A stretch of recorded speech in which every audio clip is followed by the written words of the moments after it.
Dadewethu asikubingelele ohlelweni igemegeme zothando siphinde sikwamukele. Yebo, siyabonga. Ukhuluma noNtombi futhi wakacele. Yabona uthando. Umuntu uyayithi uyamthanda. Kanti umuntu kukhona lo ambonile eceleni. Kuthiwa ethandweni akufanele ngene umuntu wesithathu. Kodwa kuyenzeka kungene wesithathu. Uyintshela ukuthi umuntu uyamthanda ngendlela yakho.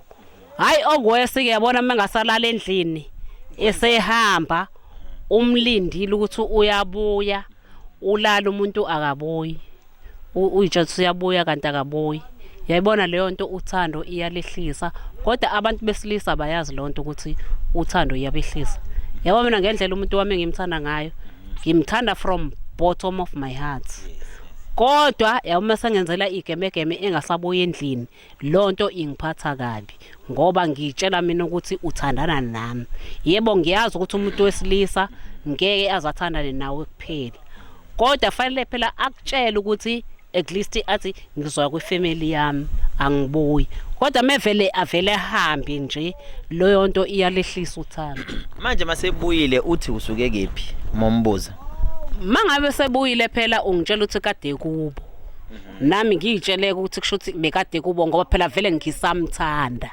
yayibo leyo nto ngisuke ngazi ukuthi yangikhohlisa wena ngokucabanga kwakho usuke kephi ngokucabanga kwami usuke ngekho kubo ngoba cause kubo ngiyaya ngifike ngamthuli ngeke ngiye ngo11 kubo ngiphinde ngiye ngo12 ngamthuli usuke sentombini vele already okay wena umumbuka yena uyakuthanda ngendlela enza ngayo yena ngendlela enza ngayo hayi shame masefikile shame yakhombisa uthando lwakhe uyakuphi imali yebo uyakhipha ngoba kuphi imali hayi ngizofuna yena phela isiqu sakhe uthando lwakhe ufuna indoda yakho yebo ngifuna indoda yami phela indoda yami from deep my heart ngiyayithanda and awufuni ukuyishare ngeke ngisho ukuthi angifuni ukuyishare ngoba ngingasho ngithi angiyifuni ukuyishare kodwa izohlezi nomakhwaphini phela wena mawubuka mhlamba zekho izathu ukuthi angabuyi mhlambe wena ozenzayo moyeni ngamakhwapha mina yebo ke noma zingabe zikhona izathu engizenzayo umuntu wami ngithi ngamthanda kayisho ukuthi ngiyamthanda ngizikhethele mina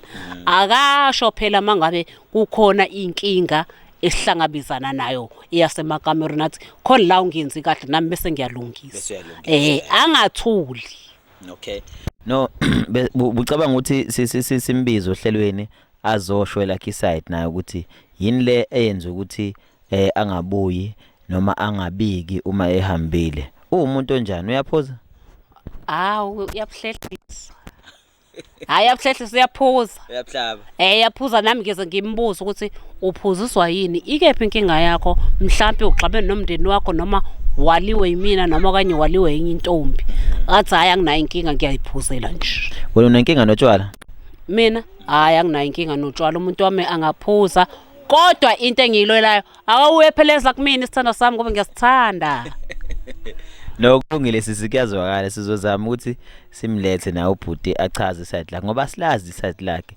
elenza ukuthi angabuyi ekhaya. Wona uyamvulela mayibuyile? Mebuyile nje uyavula isicapha angene endlini alale futhi empedeni sibe welcome nje engathi akwenza ngalutho. Futhi into esengiyishuzile ngithe noma ngahamba angabuyi u3 days noma u3 weeks ngeke ngisambuza lutho my mouth sealed. Umfazi ozenjalo vala phezulu avule phansi. Yebo kunjalo ke.